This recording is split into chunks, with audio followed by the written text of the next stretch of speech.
En Zambie, le président sortant Hakainde Hichilema réélu ce mardi pour un deuxième mandat. Victoire dès le premier tour avec 60% des voix. Un scrutin présidentiel qui s'est tenu dans un contexte de tension politique plutôt inhabituel pour le pays, comme nous le raconte Perrine Juan. Les Zambiens lui ont donc largement renouvelé leur confiance.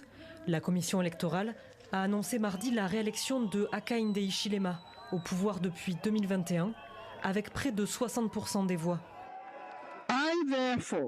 Je déclare donc Hichilema Hakainde S, président élu.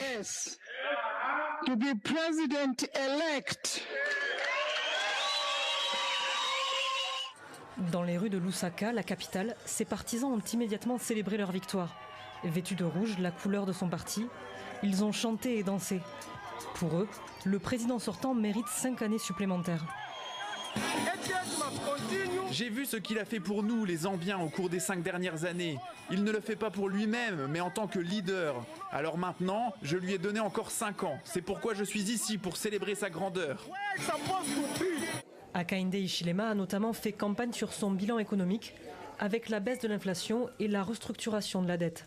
Il devance largement son principal adversaire, Brian Mundubile, crédité d'environ 38% des voix. Mais l'opposant conteste le dépouillement et dénonce des irrégularités. Une élection est un processus et non un événement. Le processus que nous avons suivi jusqu'à présent ne peut indiquer qu'une seule chose. L'élection ne sera ni libre ni équitable. Ces élections générales zambiennes se sont déroulées dans un climat inhabituellement tendu pour cette démocratie réputée stable.